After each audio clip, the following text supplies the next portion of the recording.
Hello students, today we are going to learn the most important and always been asked essay type question about the powers and functions of the president. The powers or functions of the president is divided into two types, normal powers and emergency powers.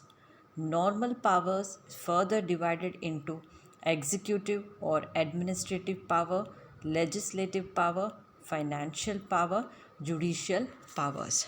Executive power is further divided into appointment and removal of officers, power associated with functioning of the government, foreign powers, and military powers. So let us first discuss the executive power or the administrative power of the president. Executive power in that first appointment and removal of important officers. The president has the power to appoint important officers. He also has the power to remove them. So first executive power of the president is to appoint important officers, and he also has the power to remove them. But remember that he will appoint these important officers on the advice given by the prime minister. Okay, so in the next point, he appoints prime minister, and on his advice, other ministers, governors of the states, judges of Supreme and High Court, Auditor General, chairman and members of UPSC, that is union public service commission, foreign ambassadors यानी आपके विदेशी राजदूत जो होते हैं, इन सब की appointment जो है वो आपके प्रेसिडेंट करते हैं. और प्रेसिडेंट इन इम्पॉर्टेंट ऑफिसर्स के अपॉइंटमेंट किन के एडवाइस से करता है? प्राइम मिनिस्टर की एडवाइस से. सो एग्जीक्यूटिव पावर का फर्स्ट पावर क्या है? Appointment and removal of important officers. देखिए, आपको यहाँ पर साइड पॉइंट्स को अच्छे से रिमेंबर करना है. अगर आपको साइड पॉइंट्स अच्छे से रिमाइंड हो जाते हैं तो फिर आप इंटरनल मैटर कभी भी नहीं भूलोगे. So appointment and removal of important officers में बात आ जाती है कि वो अपॉइंट भी कर सकते हैं और उन्हें रिमूव भी कर सकते हैं. किन्हें अपॉइंट करते हैं? प्राइम मिनिस्टर को, और उनके एडवाइस से जो नीचे मिनिस्टर्स हैं, जजेस हैं, चेयरमैन्स हैं, यूपीएससी के एम्बेसडर्स, इन सबको वो अपॉइंट करते हैं. Now coming to the next point, power associated with functioning of the government. He calls the joint meetings of both the houses. He forms various laws. He also allocates portfolios to the members of the council of ministers. यानी यहाँ पर government को function करने के लिए क्या powers दी गई है कॉन्स्टिट्यूशन के थ्रू प्रेसिडेंट को? फर्स्ट ये पावर दिया गया है कि वो दोनों हाउसेस, लोकसभा और राज्यसभा की जॉइंट मीटिंग बुला सकते हैं. वो जो उसमें लॉज बनाए जाते हैं उन्हें फॉर्म करते हैं, क्योंकि हम जानते हैं कि प्रेसिडेंट के कंसेंट के बिना लॉ फॉर्म नहीं होगा. He also allocates portfolios. Portfolios क्या होता है? डिफरेंट डिपार्टमेंट्स होते हैं जो एलोकेट होना यानी डिस्ट्रीब्यूट करना या उन्हें डिवाइड करना काउंसिल ऑफ मिनिस्टर्स को. तो ये भी कौन करता है फंक्शन? ये पावर किसका है? प्रेसिडेंट का. Now coming to the third, foreign power. The president is the constitutional head. He represents India in foreign countries. तो हमारे कॉन्स्टिट्यूशन का हेड है, चाहे वो नॉमिनल ही क्यों ना हो, वो हेड प्रेसिडेंट है और वो हमारे कंट्री को रिप्रेजेंट करते हैं किसी भी फॉरेन कंट्री में. ही अपॉइंट्स एम्बेसडर्स. एम्बेसडर्स यानी जो राजदूत होते हैं, एंड डिप्लोमेट्स, ये भी इंपॉर्टेंट ऑफिशियल होते हैं जो फॉरेन कंट्री में होते हैं और वो अपने कंट्री को रिप्रेजेंट करते हैं. For Indian embassies situated abroad, जो अपनी ऑफिसर्स होते हैं, इंपॉर्टेंट गवर्नमेंट ऑफिसर्स होते हैं फॉरेन कंट्री में, उन्हें एम्बेसीज कही जाती है. तो वो क्या करते हैं? पावर क्या है फॉरेन पावर्स में? कि जो प्रेसिडेंट हैं वो हमारे कंट्री को रिप्रेजेंट करते हैं फॉरेन कंट्री में, और एम्बेसडर्स को, डिप्लोमेट्स को भी अपॉइंट करते हैं. Foreign alliances and agreements are made in the name of the president. यानी किसी भी कंट्री, फॉरेन कंट्री के साथ कोई संधि करनी है, कोई एग्रीमेंट यानी कोई समझौता करना है, तो वो भी किसके नाम से होता है? प्रेसिडेंट के नाम से. सो ये उनके फॉरेन पावर्स हैं. Now coming to the military power. He is the supreme commander of all the three forces, that is army, navy, air force. तो हमारी जो थ्री फोर्सेस है, थ्री विंग्स जो है, आर्मी, नेवी, एयर फोर्स, इसका जो supreme commander जो है वो कौन है? वो प्रेसिडेंट है. लेकिन he can use this power according to the parliament, लेकिन वो सेल्फ डिस्क्रिशन से ये खुद नहीं यूज़ करते हैं ये पावर इन फील्ड्स में, लेकिन वो पार्लियामेंट के अकॉर्डिंग जो लॉज होते हैं उसके अकॉर्डिंग ये मिलिट्री पावर का यूटिलाइज प्रेसिडेंट करते हैं. Without the consent of the parliament, the president can neither declare the start of war nor he can use the army for this purpose. यानी president अपनी मर्ज़ी से कभी भी वॉर को स्टार्ट करने की डिक्लेरेशन नहीं दे सकता है, ना ही वो आर्मी को वॉर के लिए रेडी कर सकता है या उन्हें भेज सकता है. ये प्रेसिडेंट पार्लियामेंट की कंसेंट के बिना नहीं कर सकते. तो पार्लियामेंट के परमिशन के बाद ही वह ये मिलिट्री पावर का यूज़ कर सकते हैं. Now coming to the, once again let us revise the executive powers. The executive powers are what? Executive power first appointment and removal of important officers, वो पीएम को अपॉइंट करते हैं और उनकी एडवाइस से इम्पॉर्टेंट ऑफिसर्स को, जैसे state के गवर्नर्स को, ऑडिटर जनरल को, चेयरमैन को, जजेस of supreme court, high court, foreign ambassadors, इन सभी इम्पॉर्टेंट ऑफिसर्स को ये अपॉइंट करते हैं. ये इनका अपॉइंटमेंट पावर है. सेकेंड पावर में है पावर गवर्नमेंट को फंक्शन कराने में. तो जो जॉइंट मीटिंग्स होती है बोथ द हाउसेस की, उन्हें कॉल करना उनकी पावर है, और उसमें जो लॉज बनते हैं उसमें भी उनका मेन रोल प्ले होता है. और जो भी मेंबर्स काउंसिल ऑफ मिनिस्टर्स होते हैं उन्हें पोर्टफोलियोज यानी उनके जो डिपार्टमेंट्स होते हैं वो एलोकेट प्रेसिडेंट करते हैं. फॉरेन पावर के अंदर जो प्रेसिडेंट होते हैं वो हमारे कंट्री को फॉरेन कंट्री में रिप्रेजेंट करते हैं. वो फॉरेन एम्बेसडर्स, डिप्लोमेट्स को अपॉइंट करते हैं, और कोई भी फॉरेन संधि होती है या फिर समझौते होते हैं, एग्रीमेंट्स होते हैं, अलायंसेस होते हैं, वो प्रेसिडेंट के नाम में ही होते हैं, because he is the constitutional head. Military power के अंदर हमें बताया गया है कि जो प्रेसिडेंट है वो तीनों फोर्सेस जो है आर्मी, नेवी, एयरफोर्स का सुप्रीम कमांडर है, और वो ये मिलिट्री पावर पार्लियामेंट के कंसेंट से ही यूटिलाइज करते हैं. यानी प्रेसिडेंट अपनी मर्ज़ी से वॉर स्टार्ट करने के लिए नहीं डिक्लेरेशन दे सकते हैं, ना ही आर्मी को वॉर के लिए सेल्फ भेज सकते हैं. वो सिर्फ प्रेसिडेंट पार्लियामेंट के कंसेंट से ही ये मिलिट्री पावर यूटिलाइज कर सकते हैं. Now coming to the legislative powers, administration of law. He calls the session of the parliament and declare its conclusion. He can dissolve the Lok Sabha even before completion of its term. He gives speech in the joint meeting of both the houses. तो legislative powers में आप देखिए कि legislative power जो है वो law making power है. तो यहाँ पे लॉ से रिलेटेड फंक्शन क्या है प्रेसिडेंट का?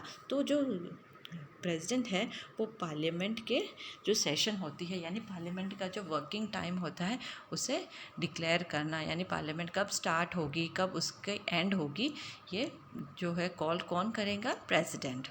He can dissolve the Lok Sabha even before completion of its term. अब हम जानते हैं कि जो डिज़ोल्व होता है लोकसभा, उसका कंप्लीशन पीरियड क्या है? 5 ईयर्स. लेकिन लोकसभा को 5 ईयर्स से पहले भी क्या किया जा सकता है? डिज़ोल्व किया जा सकता है. और ये कौन कर सकता है? ये प्रेसिडेंट कर सकते हैं. He give speech in the joint meeting of both the houses. तो जब भी जॉइंट मीटिंग कॉल, जैसे हमने एग्जीक्यूटिव में पढ़ा था कि वो जॉइंट मीटिंग को बुलाने का पावर रखते हैं, तो उसमें स्पीच देने का पावर भी जॉइंट मीटिंग में किसका है? प्रेसिडेंट का है. So he has also the power to give speech in the meetings of the joint houses. Now power to nominate the members. Now second power under legislative is power to nominate the members.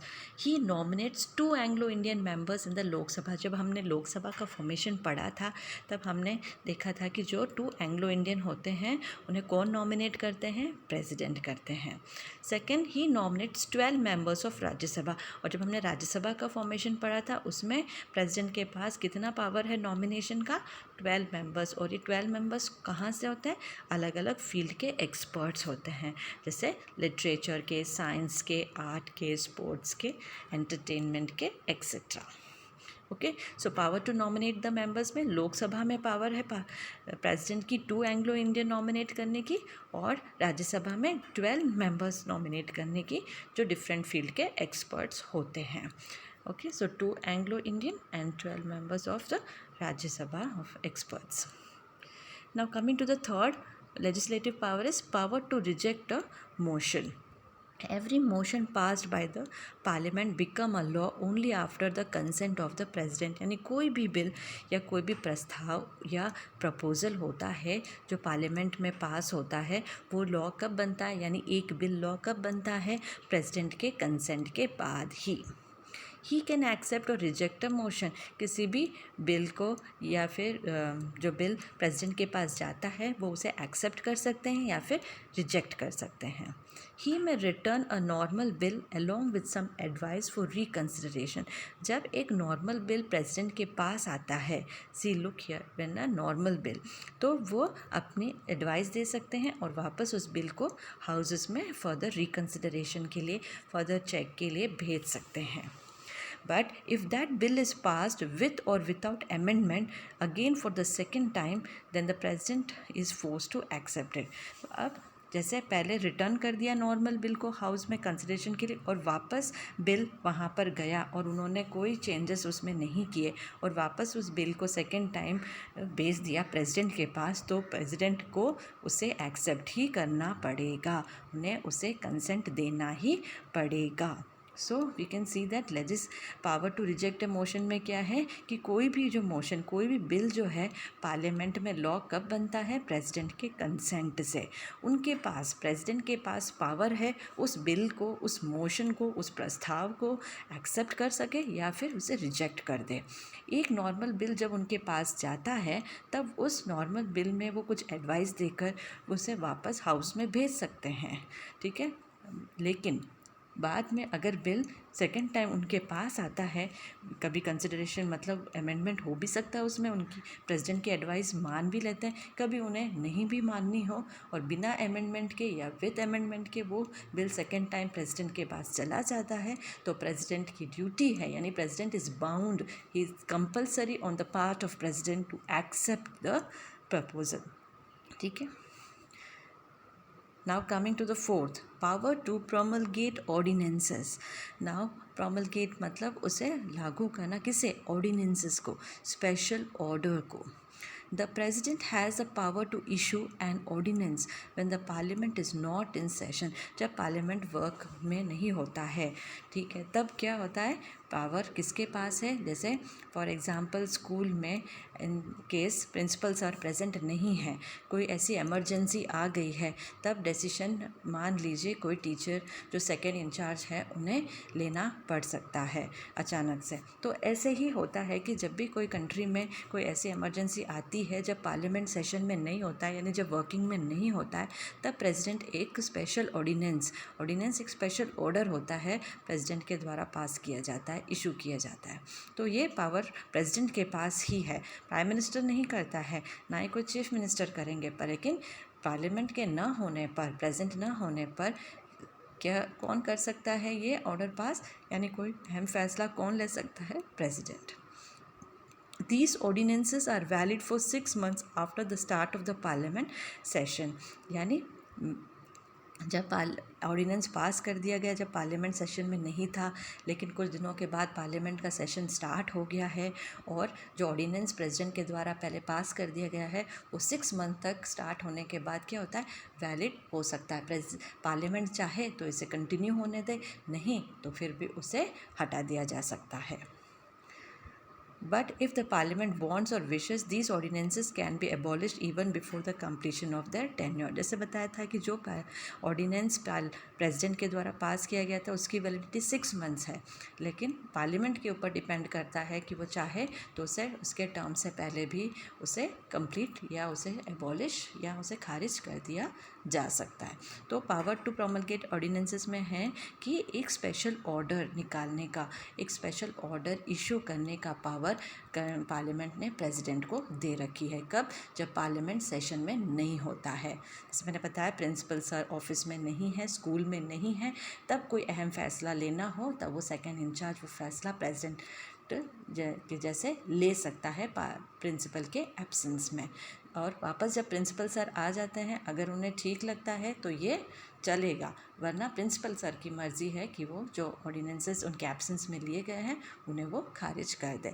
In the same way country में कोई ऐसी emergency situation आती है जब parliament session में नहीं होता है और प्रेसिडेंट को कोई स्पेशल ऑर्डिनेंस पास करना पड़े तो वो कर सकते हैं। और इस ऑर्डिनेंस की जो वैलिडिटी है वो 6 मंथ्स की होगी। जब पार्लियामेंट सेशन में आ जाता है तो चाहे तो इसको कंटिन्यू रखे या फिर इसे खारिज कर दे, एबॉलिश कर दे। Financial power in the beginning of every financial year. तो पहले यहाँ पे हमें ये समझना है कि जो आपकी फाइनेंशियल ईयर है वो 1 अप्रैल टू 31 मार्च को कहा जाता है, ठीक है। तो फाइनेंशियल ईयर के बिगनिंग में the president causes to place the account of the respective years income and expenditure in front of both the houses of the parliament. तो फाइनेंशियल ईयर स्टार्ट होने से पहले प्रेसिडेंट के पास ये पावर है कि वो हाउसेस में क्या कर सकें, इनकम और एक्सपेंडिचर यानी बजट को पेश करना है। Without president's consent money bill can not be introduce in Lok Sabha. ये हमने पढ़ा था और मैंने आपको पहले भी ये बताया था, जो मनी बिल है प्रेसिडेंट के कंसेंट के बिना वो लोकसभा में इंट्रोड्यूस नहीं होता। और हम ये जानते हैं कि लोकसभा में ही पहले मनी बिल पास होना चाहिए। तो प्रेसिडेंट के कंसेंट से ही मनी बिल जो है वो लोकसभा में पहले इंट्रोड्यूस होता है। सो फाइनेंशियल पावर क्या है प्रेसिडेंट की, कि कोई भी फाइनेंशियल ईयर स्टार्ट होने से पहले, फाइनेंशियल ईयर क्या होता है, 1 अप्रैल से 31 मार्च का जो पीरियड है उसे फाइनेंशियल ईयर का टर्म दिया जाता है। और ये एक इम्पॉर्टेंट 1 मार्क का क्वेश्चन है जो पिछले कुछ सालों में पूछा भी गया है। फाइनेंशियल ईयर कहाँ से कहाँ तक होती है, 1 अप्रैल टू 31 मार्च। तो तब प्रेसिडेंट क्या करते हैं, वो किसी भी रेस्पेक्टिव ईयर का बजट जो है, बजट क्या होता है, इस कंट्री की इनकम और एक्सपेंस, ठीक है, उसे हाउस के सामने, उसे पार्लियामेंट के सामने पेश करना होता है, प्रेजेंट करना होता है। फिर प्रेसिडेंट के कंसेंट से ही मनी बिल जो होता है वो लोकसभा में इंट्रोड्यूस किया जा सकता है। ये हो गया आपके फाइनेंशियल पावर। नेक्स्ट है आपके judicial power. He appoints the जजेस of the supreme court and the high court.